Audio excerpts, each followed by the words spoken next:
John chapter 21, the last chapter of John's Gospel, talks about the post-resurrection appearances of Jesus Christ. The group of disciples who went back to fishing, Jesus appeared to them, prepared a breakfast for them. A God who prepares us even when we find ourselves frustrated and disappointed. He comes to us and prepares a plentiful blessing a plentiful table full of blessings for his people. Continuing with that story, at the same time, right after the breakfast, Jesus had a talk with Peter, and he asked him 3 questions. Peter, do you love me? And Peter responded 3 times that I love you. And at the 3rd time, Peter was so heartbroken that he said, Lord, you know all things. I love you. As we experience the situation right now, if we look at the past 2000 years of Christianity, there are only 2 recorded times where the church was officially closed around the world from worshipping in person. The first was in the early 1900s, where the Spanish flu started around 1918 and ended in 1920. That was the first time. In 2020, this time, around exactly 100 years after that, is the second time that the church around the world had to close their doors from physically meeting for worship. Wars and persecution did not close the church in the past. Wars or swords and persecution did not stop the worship in any time in history, except these 2 instances, one of them which we are living now. And both of these instances were from invisible enemies. The gathering and the rituals we cherish have become a public danger, and if we must survive, life as we know have to be put on hold, at least for the time being. As Pope Francis said in his speech a couple of Sundays ago, he said a thick darkness has gathered on our streets and our squares, and it has started to take over our lives as well. But today's text about Jesus coming to a tired and frustrated Peter gives us hope. As people of faith, we have a hope to look forward to. All is not lost when we find ourselves in situations like this. Remember that all is not lost. We will rise from all these things and the church will become strong again. The passage that we read today from John 21:15, verses 15 through 25, gives us a key link into the early church development and their mission during that time. It is a connecting point for us to understand what was happening in the early days of the preaching of the gospel. This passage, most of us know that it is a passage, do you love me passage, reminded of the 3 times that Jesus asked Peter about his love toward him. And we are also reminded about Peter denying Jesus 3 times, and Jesus is asking Peter 3 times, do you love me? Peter's story is a personal story. It is a real story that each of us can relate to. If we read through the Gospels, it is a story that involves calling, taking risks, and using words and failures and fumbles and denials and a lot of things like you and I go through. Peter had to go through in his life. If we look at the early days of Peter when he decided to follow Jesus, we can read that in John chapter 1 and also in Luke chapter 5. His brother Andrew actually found Jesus first and followed him, and then went and got Simon Peter and brought him to Jesus. And we read that in John's Gospel chapter 1. There Jesus sees Simon and renames him Peter, which means rock. But when we look at the same incident listed in Luke chapter 5, Jesus called him and tells him that he will become fisher of men or fisher of people.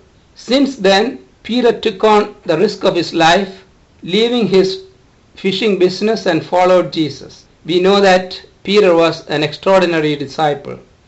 He did a lot of things that the others would not dare to do. Remember, he jumped out of the boat into the water to walk on water. He's the one who was part of the group that went to the Mount of Transfiguration, where he saw Jesus in a glorious form.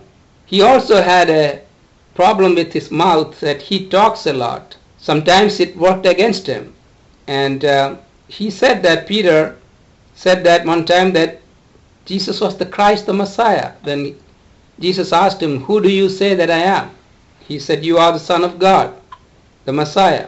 Very shortly after that, he denied him at the time of his Jesus' crucifixion and his trial. Peter denied him. Also, we know that. In all these things of failures and fumblings of Peter, there was one thing that remained constant. It was the love of Jesus toward him. Jesus loved him regardless of where he was or what he was doing. Jesus loves us regardless of our condition, our failures, and our weaknesses. He comes and helps us in spite of us straying and denying him. His love never changes. After Peter's denial, something changed. Something died in him. He became so grief-stricken that we read that he went outside and wept after he denied Jesus. His own confidence and strength were gone, and he knew that his ultimate power has to come from God, and he was not the rock that Jesus wanted him to be. He realized that he was still a piece of clay in the hands of the potter, who makes the vessel according to his will. So he learned certain things and changed his direction after that, and he wanted to see the resurrected Christ very badly. So the third day he ran to the tomb after hearing the message that his body was not in the tomb. He was suspecting that he would see Jesus so that he can ask for forgiveness probably. And he knew Jesus would forgive him. But he could not find him there, but the women told, as Jesus told them to send the message to the disciples that they should go to Galilee, where they will see him. So Peter and the other disciples went to Galilee, but they did not see him there immediately. They had to wait for a moment, a few days. That's when we saw that Peter and the rest of the disciples were getting back to their fishing business. But there also he found himself to be a failure, because they fished all night and could not catch anything. Peter is very disappointed now, probably frustrated. So he decided to go to the familiar business that he had, and there also he could not find himself to be a success. Peter must have felt so awful. Nothing seems to be working. How can he go on living like this? How can he carry on? That's when suddenly a voice calls out and says, "Friends, have you anything to eat?" After their tired night of fishing, catching nothing, they didn't have anything. But Jesus told them to throw their net on the other side, and they caught a big catch of fish. Peter probably remembered, as we saw that in Luke chapter 5, where when he first followed Jesus, a similar incident happened there, where they could not catch anything. So Jesus told them to throw their net on the other side. Then Peter at that time replied back to Jesus saying that, "Jesus, we have fished all night and we did not get anything. You are asking us to go back again, do the same thing." Because Peter was a very experienced fisherman. He knew there was nothing to catch there after all that night. But when they obeyed the words of Jesus, they had a big catch. And he remembered that this time, after the resurrection, he remembered how that experience was in the beginning when he started following Jesus. This time, the difference is that he kept quiet. Peter did not talk back. He did not have any questions for Jesus. He knew that he had to go into complete surrender and obedience to what he was told.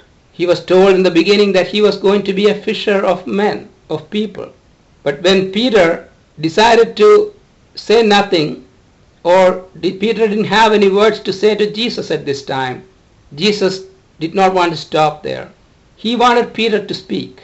When we are lonely and gloomy, frustrated and disappointed, sometimes we go into our remote loneliness and silence. We don't want to talk. But Jesus comes to us in the middle of our loneliness and He wants us to talk. He wants us to talk to Him because we are going to be witnesses for Him in this world. So we have to talk to the world. We are not meant to be silent. So Jesus comes to us when we are depressed, when we are lonely, when we don't have words to speak or friends to speak to. He is our friend. He is the one who comes and restores us. The story, first of all, is not more about Peter. Rather, it is more a story about Jesus coming to Peter. Jesus is the Lord of heaven and earth. He is the one who rose from the dead. Through the power of Easter, He broke the silence of death. And He wanted Peter not to be silent, but He wanted Peter to speak. So He did not confront him with a rebuke or any bad words about his past, but He came to forgive him and to give him a new life. But the question He was asking, Simon, son of John, do you love me? Do you truly love me more than any of these things? He asked him 3 times. He was asking for the sacrificial love, the commitment that He showed through His life in this world. And He was asking Peter, do you have that kind of love toward me? Even to the point of giving your life. But when Peter responded, many of you probably have heard that message, that he was responding with a different word for love when he said, I love you, Jesus. The word that he used was philios, which is brotherly love. But Jesus was asking for a divine love, a sacrificial love. That's why finally Peter gave up and said, Lord, you know everything. And Jesus was tenderly reaching out to this wounded and hurt Peter to make him speak again so that he can become the rock that Jesus can build His church on. And that's what happened after Jesus appeared to Peter. Peter was unable to go to Jesus, but Jesus was able to come to Peter. We are no different. When our lives, mistakes make us shameful and we want to shut up ourselves in our own little cages and caves and our closets, we find that Jesus will suddenly show up in our situations. This is the same Jesus who told us that He will be there with us wherever we are. He will never leave us nor forsake us. And then Jesus gives him the ministry to feed the lambs. Take care of my sheep. Feed my sheep. Jesus is telling Peter that he is to continue with the calling that he has received when he first started following Him. Peter became the rock of the church, where God has built the church on him, Peter meaning rock. Why would Jesus ask this question 3 times? It's probably hard to say what the answer is, but many people say that it is because Peter denied Jesus 3 times. Maybe he was trying to reinstate Peter, confirming that a threefold questions and answers. Or in those days, making a contract needed 3 affirmations. That was the going system at that time. Threefold questions and answers was needed to make a contract. Or maybe it is both. We don't know the answer. But what we do know is that Christ came to restore Peter. Christ was asking him, do you love my church or love your sheep more than these? He was asking Peter, do you love me more than these? He blots out and destroys Peter's denials and giving him a new affirmation that he is going to send him to witness for him in this world. This is good news for all of us. Restoration is possible even when we find ourselves badly broken. We need to hear the story of grace that will make us new. The same grace that Christ has provided and restored Peter is still available to you and me today. Peter took up the cross and followed Christ. The words after this, towards the end of this passage, he's talking about the end times of Peter, when he will become old. Somebody else will be taking you by your hand and guiding you where you do not want to go. Jesus said that, indicating or pointing to the death that Peter would face one day. Eventually that's what happened. He gave up his life for the cause of the gospel. History says that Peter was crucified by the Roman Emperor Nero, and some historians say that he was crucified upside down. He gave his life for the very purpose that he was called, and he became a rock that Jesus founded his church on. We all sometimes or many times deny the Lord in our own ways. God's grace flows abundantly towards us, to you and me, each of us in our situations. Christ came into this world, emptied himself and became nothing, taking the very nature of a servant. He humbled himself and became obedient to death, even death on a cross. But he demands our full commitment and our full love toward him in our weaknesses. Each of us may have stumbled and fallen, or may have gotten stuck in a hole where we can't get out of. But there is Jesus who will reach out to us, to pick us up and to clean us, and to empower us and tell us that we need to go and preach his gospel to the ends of the world. That is the power of the resurrection that we are to experience as people of God. In the midst of uncertainty, in the midst of failures, there is Jesus who will give us success once we decide to follow him and follow his words, ready to bring glory to him and ready to be the light of this world and also his witnesses and preach his gospel in this world, just like Peter. May the good Lord bless us with these words as we continue our journey together.